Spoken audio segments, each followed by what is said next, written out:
later. So what's up mga ka-Ayabers? It's your teacher Aya, State of Gentry Refing from DASMA. Online studies the name of the game. And if you subscribe to our lesson, I promise to keep you entertained. So watch this lesson video tutorial for week number 3. 2,000 years Ning. later. Okay. So, first of all, bago tayo mag-discuss, let me introduce myself muna. I'm Sir Alan Prado. Okay.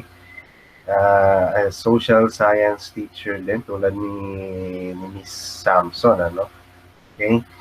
So, for today, ako muna ang magdi-discuss sa inyo sa discipline and ideas in social sciences.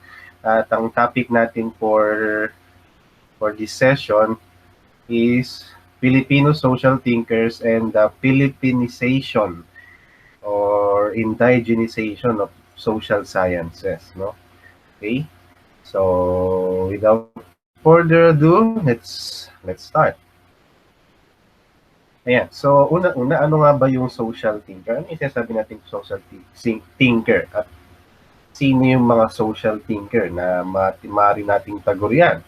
So, ito yung mga individual, no, na nakapag-ambag ng malaki sa kaisipang pang-politikal, sosyal, at filosofikal. Sa madaling sabi, sa field ng araling panlipunan o agham panlipunan, no? Araling panlipunan, social science, social studies, or social sciences, okay? So, for this session, i-discuss natin ilan sa mga Filipino social thinkers na meron tayo, no? For this session, 4 yung ating i-discuss. So, of course, unang-una, ayan, si Dr. Jose Rizal, no? First systematic social thinker in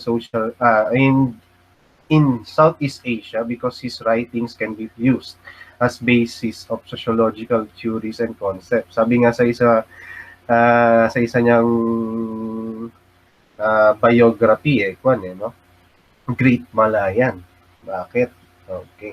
Kasi nga, siya sa mga unang nakapag-introduce ng malalimang pag-aaral sa lipunan, sociological, no? By using sociological concepts and theories. Okay? So, alam naman na natin ito, focus on the necessity to promote a genuine propaganda campaign, especially nung panahon ng pananakop ng mga Kastila, no? Yan, dyan nga niya isusulat yung 2 tanyag niyang nobela, No Limit Tangere, at saka yung SL Filibusterismo, that will provide information about the Philippines and their people, capabilities and achievements, aspirations and moral rights. Okay. Ilan sa mga inintroduce na kaisipan, no, ni Dr. Jose Rizal ay yung kanyang pagkilala o pananaw sa revolusyon at kalayaan, no? Hindi katulad ng ipinopropose ni na Andres Bonifacio na physical revolution. Para sa kanya, dapat munang mauna. Oo, kailangan natin ng physical revolution, okay? Pero kailangan higit mauna ang tinatawag niyang intellectual revolution. So ano yun? Filipinos should be educated on the concepts of freedom. And we can do this, or ito ay mangyayari sa paraang, ayan, no? Educating of the truth. What is the truth? Science and rational thinking rather than morality-based education na pinoprovide ng simbahan o ng church. Okay. Kasi marahil, no, nagkaroon ng ng insight si Rizal sa French Revolution, no? Pagkatapos ng naganap na French Revolution, okay, anong nangyari sa Pransya noong mga panahon na yon, no? Sino yung mga umusbong sa kapangyarihan, no? Si Maximilian Robespierre at of course, no, si Napoleon, no? Okay? So sa mga may alam ng world history diyan, okay? Marahil yun yung kanyang yung kanyang pinanghugutan ng ideya. Kaya ang gusto niya munang mangyari, turuan muna natin ang mga Pilipino sa kung ano nga ba ang kalayaan. Okay? Ano ang mga nakapaloob sa konsepto ng kalayaan. Kaya makikita niyo yan doon sa kanyang 2 nobela, di ba? Kaya nga si Crisostomo Ibarra sa No Limit Tangere, ano yung kanyang sinisikap na gawin? Magpatayo ng paaralan. Okay? Ayan. No, bukod sa alam na nating dalawang nobela, okay, inannotate niya rin yung Sucesos de las Islas Filipinas, or sa English, Events in the Philippine Islands ni Antonio de Morga, isang Spanish soldier. So ito ay isang ang Sucesos ay isang documentation ng mga kaganapan during the colonial period of the Philippines as observed by the author himself. The book includes Filipino customs, tradition, manners, and religion during the Spanish conquest. No, pinuri ito ni Rizal, ngunit nag-comment siya, nag-annotate siya. No, kasi ito ay sa punto de vista ng ng isang Kastila. No? Okay? For example, lang kanyang napuna yung nabanggit na ating kultura ng pagkain ng bagoong. Ang banggit doon sa Sucesos, kumakain tayo ng decomposed, smelly, salted fish.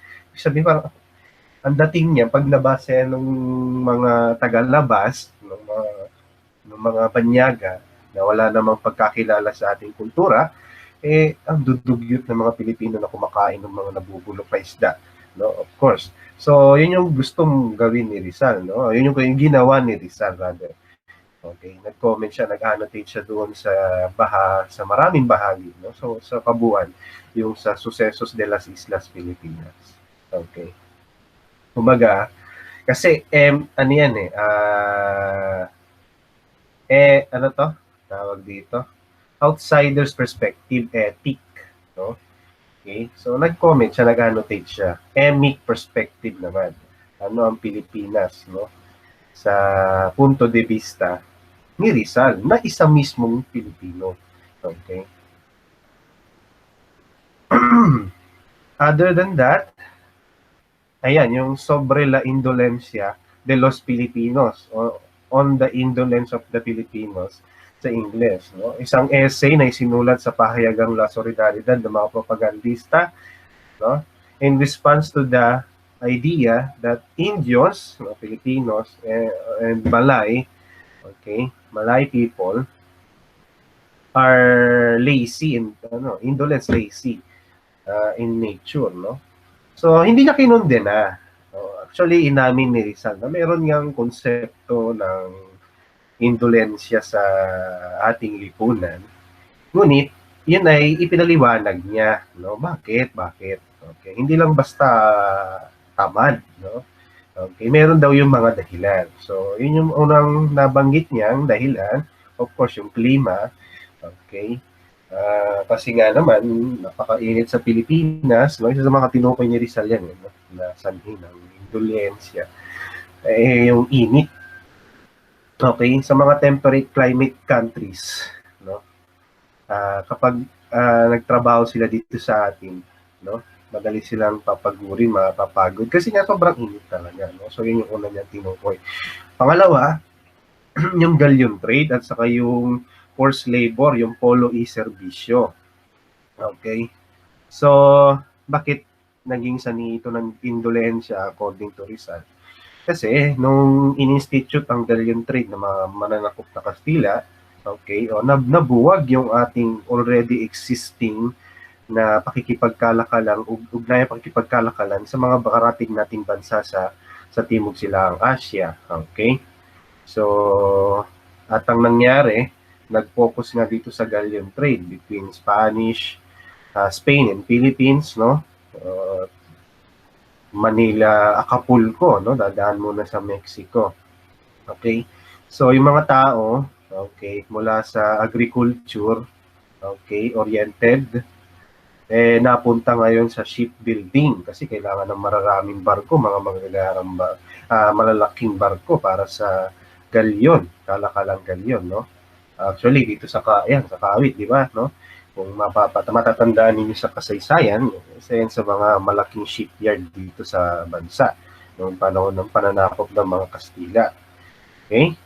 So, napabayaan ngayon sa agrikultura. Then, yun nga, nangauubos yung mga tao kasi sa forced labor. Okay?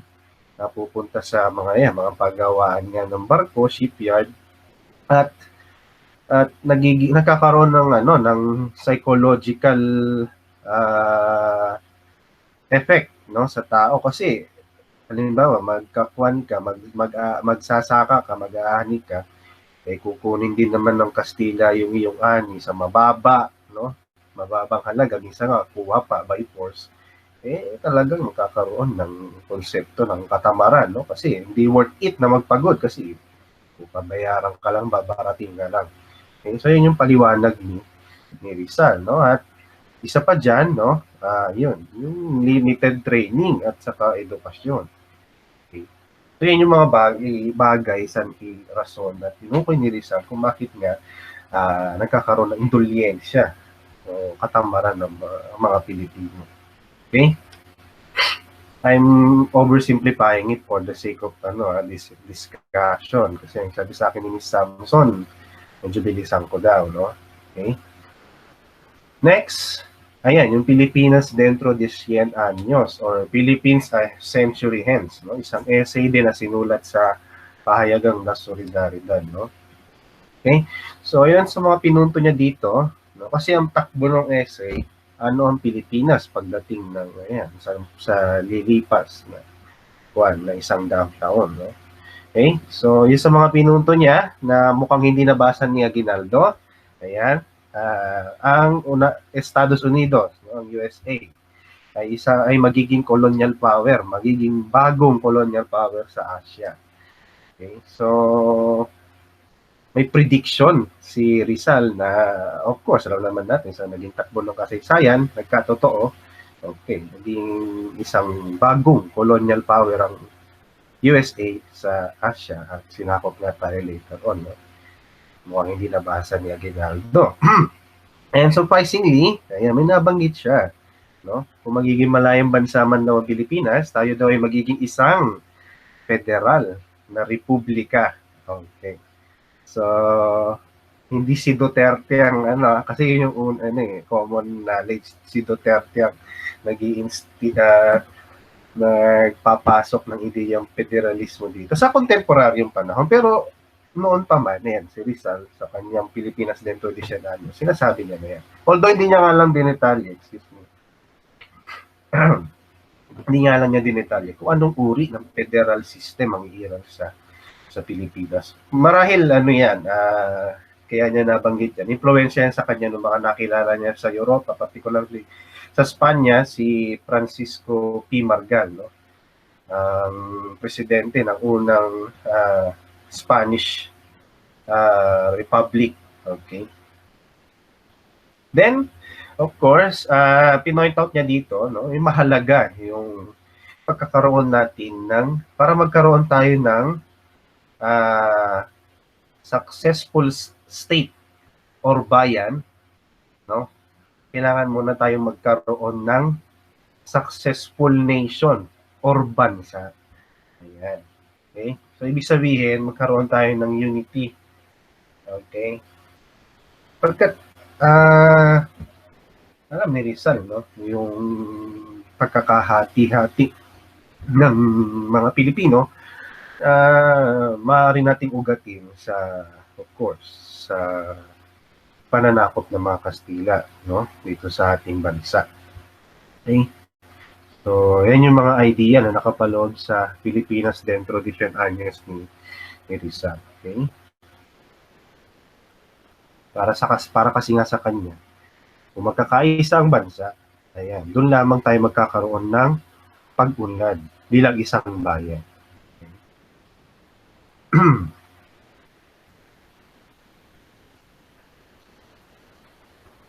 Sumunod, ayan, yung sa liham sa mga kababaihan ng Malolos.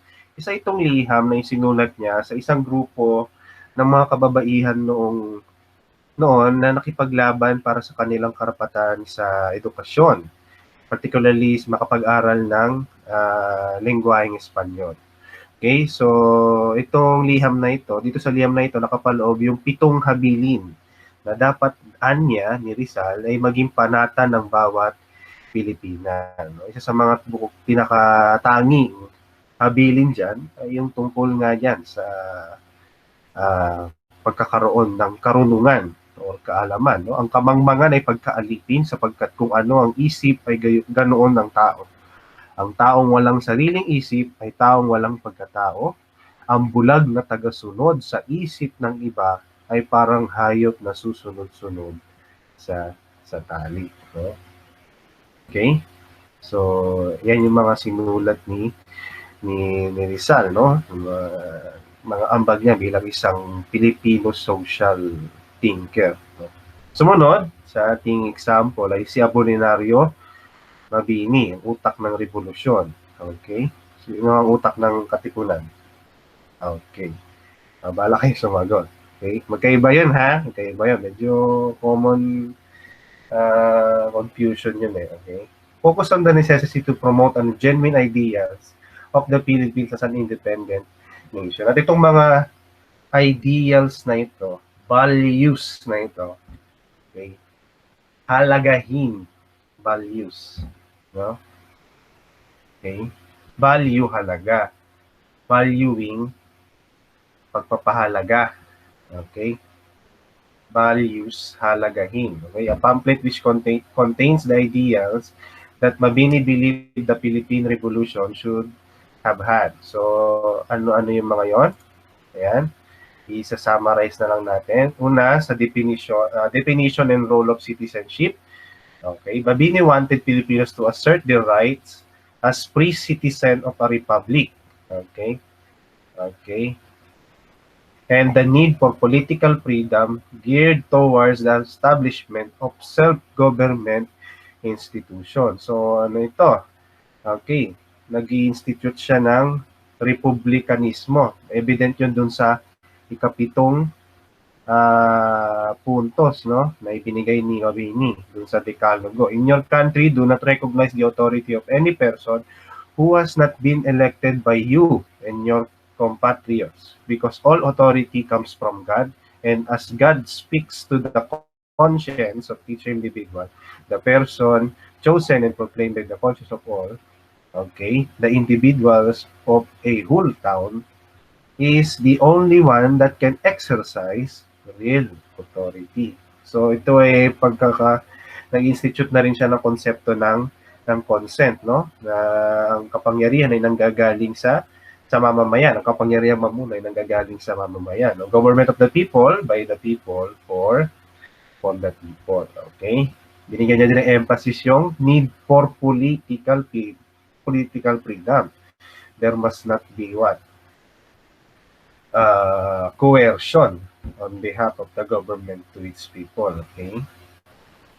Another point, ayan, the need for radical changes. Genuine social renewal can only be achieved through radical institutional and personal.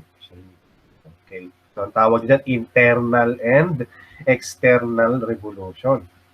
Hindi lang kailangan external, kundi internal revolution. Necessary in order to establish a more solid basis for moral education. Makikita yan dun sa ika-5 punto sa Decalogo. Strive for the happiness of your country before your own. Okay. No? Kalinyahan niya nung sikat na quote ni dating US President John F. Kennedy, no? Ask not what your country can do for you. Ask what you can do for your country. So ito sa kanya, strive for the happiness of your country before your own. Okay. Making her the reigning influence for reason, justice, and war. If your country is happy, you and your family will also be happy. Okay? So, sa mga tao pa lang anya, kailangan na magkaroon ng genuine change. Okay? Parang paigtingin natin yung ating nasyonalismo, no? Unahin natin ang kaligayahan ng bayan at ng bansa bago ang ating sarili. Okay? Ano yung sa General Luna sa pelikula? Bayan o sarili? Anong dapat unahin? Ito yung sabi ni Mabini. Okay? Another point, ayan, no? Concept of man in society calls man as a creation of God who possesses certain inalienable right called natural rights. Had the right to seek those means necessary to maintain and perpetuate his life. Freedom can only be understood as doing what is good, just, and reasonable. So, ang tao ay may karapatan, no? Natural rights, okay? Life, liberty, property, okay? In general, kalayaan, freedom. But that freedom, ang sabi dito sa ating binasa, okay, can only be understood as doing what is good, just, and reasonable. Okay? So, makikita yan dun sa ninth point niya, doon sa Decalogo, no? Love your neighbor as you love yourself because God has imposed on him and on you the obligation to help one another and has dictated that he does not do unto you what he does not want you to do unto him. But if your neighbor is remiss in this sacred duty and makes an attempt on your life, your freedom, and your properties, then you should destroy him and crush him because the supreme law of self-preservation must prevail. Okay? So, generally, ang idea dito, ang freedom ay hindi absolute. No? Your freedom ends when, ayan, ito ay bumabangga na sa kalayaan o sa freedom ng ibang tao. Okay? Last point ni Mbine na ating i-discuss, no? Ayan. Okay, the role of the government. The authority needs an intellect to guide and direct it, which is the legislative. No? Ito yung magka-craft ng batas na magiging gabay ng pamahalaan o ng gobyerno sa kanyang pamamahala. Okay? Okay. A will that is active and punishes those who are bad, that's judiciary or the judicial branch, no? Okay, it will interpret the law. It will interpret the law. Okay, ito yung magsasabi kung sino yung mga dapat panusahan sa harap at mata ng batas. Okay, the government must guarantee to the citizens the highest degree of personal security, greatest number of rights, maximum satisfaction of economic wants, and best possible education. Best possible education. Okay? So makikita yan dun sa 8th point, no? Doon sa Decalogo. Strive that your country be constituted as a republic and never as a monarchy. A monarchy empowers one of the several families and lays the foundation for a dynasty. A republic ennobles and dignifies a country based on reason. It is great because of its freedom and it's made prosperous and brilliant by dint of work. Okay? Republika ang ating pamahalaan. Okay? No? Okay? Mayroong guide, intellectual guide, no, na pinoprovide ng legislative at okay, interpretation, no, na pinoprovide ng judicial branch. Okay? Excuse me. Next is Isabelo de los Reyes, no? Kinikilalang father of Filipino socialism. Okay, known in Philippine history for organizing the first labor union in the Philippines or the Union Obrera Democratica. Okay, bukod sa hindi na yata nabanggit dito, ano? Ayan, hindi na nabanggit, isa ito sa mga nagtatag nung Aglipayan Church. Okay, founded the La Redención del Obrero, or the Redemption of the Laborer, the first labor newspaper in the Philippines, which rallied for the rights of the ordinary laborers.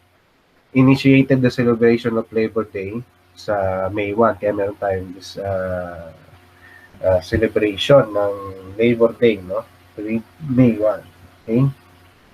Nangyari kasi dito kay Isabelo de los Reyes, na ipatapon ito, no, ng Spanish colonial government sa Madrid, at nung doon siya namuhay at nagtrabaho, ayan, nakilala niya yung mga kaisipang pang sosyalismo, no?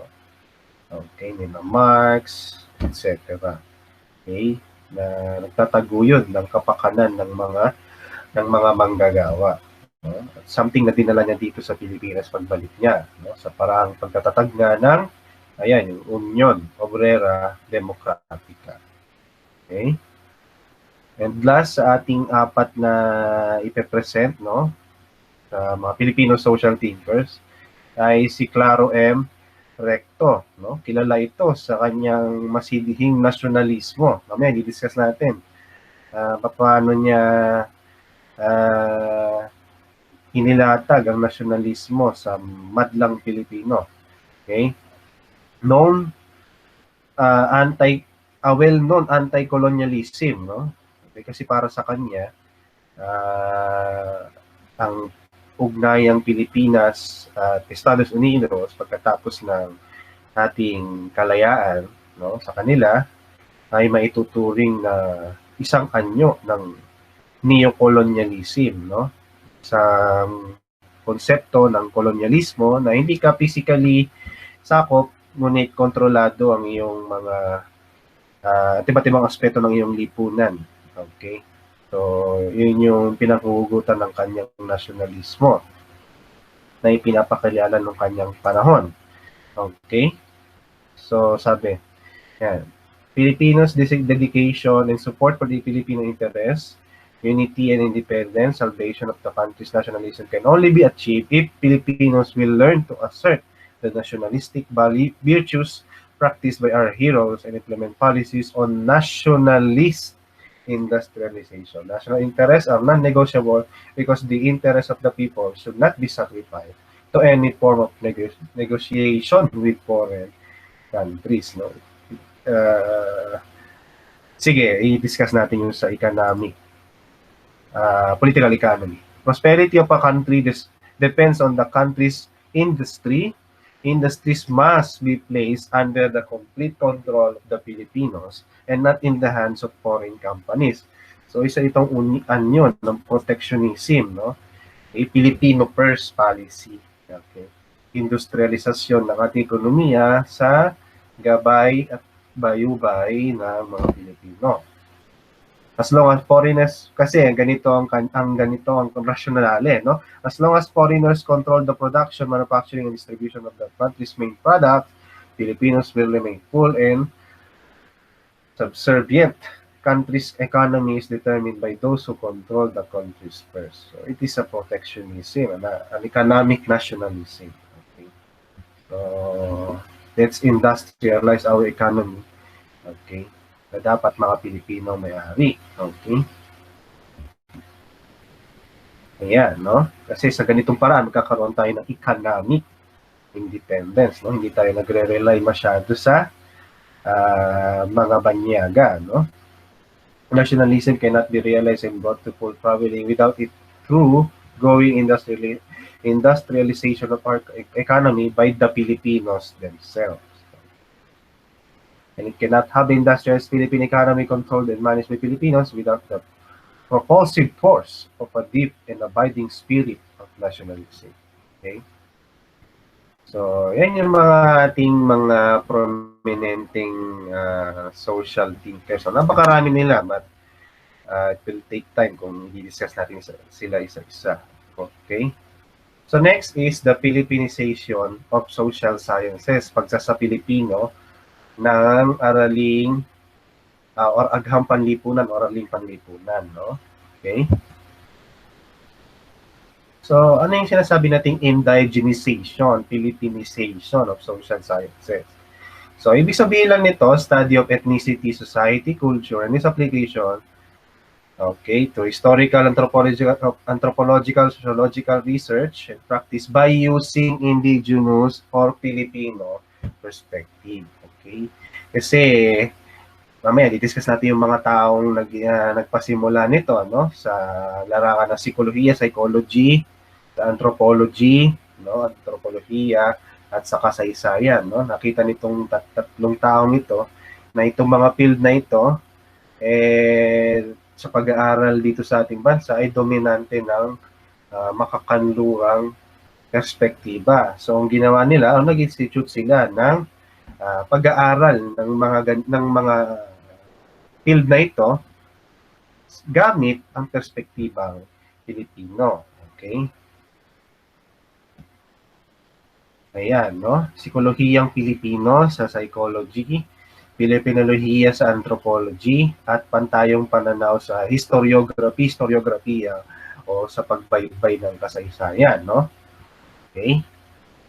Are part of a single discursive formation that focus on common principles that emphasize self-determination or pagsasarili, and the chanting of an autonomous path towards nation or peoplehood for pagtahak ng sariling landas tungo sa kabansaan. Naalala niyo yung kanina kay Rizal, no? Para magkaroon ng successful state, bayan, kailangan muna ng successful nation, bansa, no? At makakamit natin ito kung uunawain natin ang ating lipunan sa paraang gamit ang ating perspektiba o ang makapilipinong perspektiba. Ayan. Sa mga nabanggit na larangan, no? Psychology, anthropology, history, historiography. Okay? So, una dyan, ayan, yung psikolohiyang Pilipino, no? Pinasimulan ni Dr. Virgilio G. Enriquez, tinaguri ang ama ng psikolohiyang Pilipino. Okay? So basically, ito ay sinasabi dito, okay, pag-aaral ng pag-unawa sa Filipino psychology gamit ang Filipino perspective, okay, or Filipino orientation, okay, develop as a response to the colonial background of Filipino psychology. Kasi nakita ni Dr. Virgilio, Dr. Enriquez, no, dominante nga yung mga makakanlurang pang-psikolohiyang kaisipan sa pag-aaral ng psikolohiya o psychology dito sa Pilipinas. Okay? So, ayan, nag-institute siya ng isang makapilipinong orientasyon ng pag-aaral ng psikolohiya dito sa bansa. Okay? Ayan, no? Okay, makikita nyo sa graphic. Okay? Bakit kailangan ang bentahe o ang lente sa pag-aaral ng lipunang Pilipino, particularly dito sa psikolohiyang Pilipino, emic from within. Okay? Or indigenous from within. Indigenization from within. Kasi nga, kung ethic perspective, no, okay, may dominant source culture na dala-dala of course ng mga banyaga o ng mga nating mananakop, okay, at hanggang ngayon para sa mga eksperto at nagtataguyod ng psikolohiyang Pilipino, na mamayani pa rin ito, no, okay, yung paghahari ng makabanyagang perspektiba sa pag-unawa ng psikolohiya dito sa ating bansa. Nag-institute sila ng maka-Pilipinong perspektiba sa pag-aaral natin ng psikolohiyang Pilipino, no? Filipino psyche, psychology. Okay? At isa pa diyan, no, bukod sa perspective, gagamiting perspective, no, which is maka-Pilipino, okay, dapat din daw ang ginagamit na lengguwahe o medium, okay, ay Filipino language, okay, is the most appropriate medium or language for the expression of Philippine realities together with the development of a scientific literature that embodies the psychology of the Filipino people. Okay, so Filipino ang gagamitin, okay, sa pag-unawa natin ng psikolohiya ng Pilipino. Okay. Sa mga core concept ng psikolohiyang Pilipino ay yung konsepto natin ng kapwa, no? Iba yan dun sa others, no? Sa kanluran o sa West o sa Ingles. No? Kasi pag sinabi mong others, other people, iniiba mo ang sarili mo sa iyong sa taong iyon, no? Other people. Pero sa atin dito sa Pilipinas, sa Pilipino context, meron tayong konsepto ng kapwa, no? Kung saan titingnan natin ang tao bilang hindi kaiba sa atin kundi refleksyon natin, no? Kapwa-tao. Okay? Pakikipagkapwa, accepting and dealing with other persons as equal. Hindi sila iba sa atin sapagkat sila ay katulad natin o kapantay natin na tao. Okay? Kapwa. Okay? So, yan ang pinaka-core concept ng psikolohiyang Pilipino, no? Kasi nga, as we all know, no? Okay? Filipinos love to connect, no? Yung togetherness, no? Okay?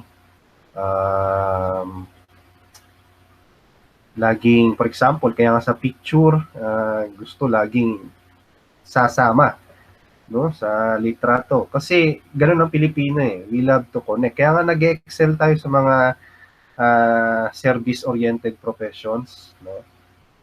Okay? Sa allied courses, medical courses, no? Kasi nga in nature ang mga Pilipino, ayan, no? We love to connect. No? Ang ibang tao o hindi ibang tao ang tingin natin sa tao, ang tingin natin sa kanila ay ayan, no? Kapwa, no? O extension natin. Okay? So, kapwa. Okay? Maaari din niyang gamitin para maunawaan, no? Okay? Yung pagiging non-confrontational ng mga Pilipino. Okay? Hindi katulad ng mga nasa kanlunan, pagka mabaho ka talagang direct to the point, no? Sabihin sa'yo. Pero ang mga Pilipino, hindi. Iiwas pa yan, no? Kasi nga, very considerate siya doon sa iyong maaaring maramdaman pag sinabi mong mabaho siya. Okay? No? Ngayon, kung gagamitin natin ng makakanlo ng perspektiba dyan, maaaring maging misleading yung interpretation yan. Pero kung ating i-interpret yan gamit ang ating perspektiba o maka-Pilipino perspektiba, ayan, maunawaan natin, kaya pala ganun ng mga Pilipino. No? Hindi yun pagsisinungaling, no? O paglilihim, kundi yun pala ay pagiging considerate doon sa feeling ng tao na nasasabihan mo nun, pagkat maaari siyang masaktan o maginanakit dun sa iyong sasabihin. Okay? So, yun yung basically yung sinasabi nila, no, sa psychology, no, pag-unawa ng psikolohiyang Pilipino, gamitin natin ang Filipino orientasyon, perspektiba. Okay? Higit nating maunawaan ang konsepto ng kapwa. Ayan, dito sa pag-aaral natin ng 8 levels ng interrelatedness, no, sa wikang Pilipino. Okay? Kaya nga Pilipinong gagamitin kasi masigit nating maunawaan yan, no? Gamit ang ating wika. Ayan, yung pakikitungo, pakikisalamuha, pakikilahok, pakikibagay, pakikisama, no? Levels niyan, no? Or hindi mo masyadong kasundo. Okay? No? Okay? Pero pag andun ka na sa category ng hindi ibang tao, okay? Ayan, ito dito napapasok yung mga pakikipagpalagayan ng loob, pakikisangkot at pakikiisa. Okay? I think magandang mabanggit dito yung bakit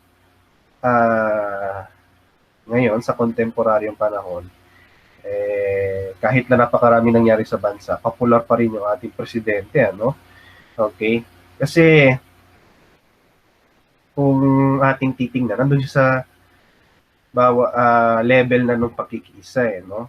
Kuha niya yung Filipino psyche, no? Sinasalita niya ang lengguwahe kaisipan ng masang Pilipino. Iba kasi masyadong elitista, no? Hindi sila ramdam ng masa o ng tao. No? Nandun sila sa level ng ibang tao. Okay? No? Nandun sa pakikiisa. No? Okay? Bakit nagkaroon ng Filipino psychology o psikologiyang Pilipino? Okay, so una, ayan. Kasi nga, ayan, no? Para makapag-institute ng psikolohiyang malaya or liberated psychology. Malaya doon sa colonial effects, no? Ng nagdaang kolonisasyon, mahabang kasaysayan ng kolonisasyon sa bansa. Okay? Movement opposes the importation and imposition of the industrialized psychology of the developed countries in the third world. Yun yung pinakita ko sa diagram kanina, no? Ito, this one. Yan. No? Okay. Kung saan, numahin natin ng Filipino psychology by using our Filipino-based perspective, no? Hindi yung makamakanluran, makabanyagang perspektiba. Development of psikolohiya mapagpalaya as an opposition to the use of psychology to exploit the masses. Okay. Next is Filipinolohia or sa anthropology, no? Ito naman ay dinevelop ni Dr. Prospero Arcobar, no, na Department of Anthropology Department ng University of the Philippines. Lohia or in Latin logo, systematic study. Filipino, okay, citizens of the Philippines, of course, that belong to the Filipino race. So Filipinolohia is the study of the world of Filipinos, of being Filipinos, and the different ways of being Filipino. So meaning to say, pag-aaral ng kaisipan, kultura, lipunang Pilipino gamit ang wikang Pilipino. Okay?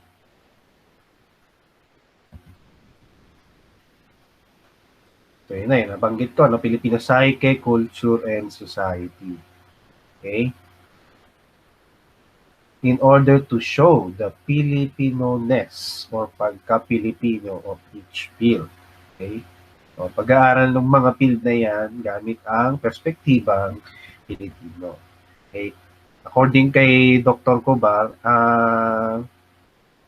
pagkataong Pilipino ay parang banga, no? Mayroong labas, loob, at lalim. Okay. So, mas maunawaan natin yan, yung pagkataong Pilipino, hindi sa ethic perspective, kundi sa emic perspective. Yun yung sinasabi niya. No? Okay? So, para mas mapabilis, medyo mahaba na yata. Okay? Kasi ang mga holding sa kanila, no? Yung mga nagtataguyod ng Filipinolohia, okay? Yung mga kaisipang pangkalulunan, Sigmund Freud, psychoanalysis, hindi yan swak dito sa atin para maunawaan natin ang Filipino psyche and behavior. No? Sa linguistics, hindi rin pwede, no? Dapat, ayan, no? There is a need to develop our own theory that is suited to the Filipino psyche, culture, and society. Kasi panlabas yung mga yan, no? Taluran yan eh. Ang pook na pinanggalingan ng mga pag-aaral o teorya na yan, Freud psychoanalysis, labas, no? Dapat, kung gusto nating maunawaan ng lubos, ang Psyche Culture Society, Filipino Psyche Culture Society, gamitin natin ang ating sariling perspektiva. Without the knowledge and actual use of the language, no, bakit Filipino language? It is not possible to have a complete understanding of culture. Okay. Yun yung kanilang punto de vista. Kailangan ang perspektiva maka-Pilipino, ang lengguwahe Pilipino. Kasi, sabi nga, one of the ways para mas maunawaan mo ang isang kultura, gamitin mo or pag-aralan mo, gamitin mo yung kanyang lengguwahe. Okay? So that's for anthropology, no? Tapos na tayo sa psychology, anthropology. Dito naman tayo last sa pantayong pananaw, no? Of course, kung yun nga ang dalawa, yung una psychology, anthropology, ito naman sa historiography, sa kasaysayan, no? By using Filipino-based perspective. It was developed by Dr. Zeus Salazar, a history professor, from the History Department of University of the Philippines, Diliman. So tulad ng mga nauna nating tinalakay na field, nag-institute din ito ng makapilipinong pagtalakay sa nabanggit na field kasi dominante ang makakalunang ng perspektiba pag-aaral ng kasaysayan dito noon, no? Kaya dito papasok yung pantayong pananaw. Tayo which means we, okay? Prefix pans, for, pantayong. Okay, pananaw, perspektiba, perspective in English. Okay, no? A for us, perspective, no? Or tawag dito, for from us to us perspective. Okay. Ayan, makikita nyo dito sa diagram, no? Okay, bakit kailangan baybayin ng kasaysayan na gamit ang perspektibang makapilipino, gamit ang wikang Pilipino, no? At bakit dapat Pilipino ang magbaybay nito? Kasi sila yung nandoon sa loob ng kultura. Nandoon sila sa pook, no? At dapat ang kanilang medium, no, ay Pilipino sapagkat ayun yung kanilang sinasalita doon sa pook, doon sa loob. Okay? In that way, mas maunawaan nila yung kabuuan, yung kultura, yung pook. Okay? Okay.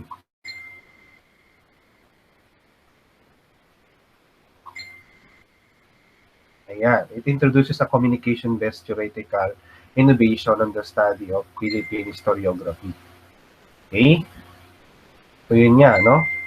Together with the notion of history as salaysay, which carries a notion of nations, pag-uulat sa sarili or the nation reporting to itself, no? So, yun yung pinagkaiba ng kasaysayan sa history, no? Okay? History, it's just a record of past events, chronological record of past events, no? Ang kasaysayan, bagamat yun ang equivalent sa Filipino language, may ibang-iba, no? Mas malalim para sa history, no? Sabi nga ni Professor Xiao Chua, no? Naging estudyante yun ni Dr. Zeus Salazar, no? Ayan, isa ko siyang nakita sa Enchanted Kingdom nung Teachers Day. I think that's 2018, no? Okay? Anong kasaysayan? Mga salaysay na may saysay para sa sinasalaysayang grupo ng tao. Yung ikinikwento mo, sila. So, dapat ang perspektiba mo, ayun. No? Perspektibang Pilipino. Hindi yung pananaw, puntong, pangdayuhan. Okay? Emic, no? Than ethic perspective. Okay?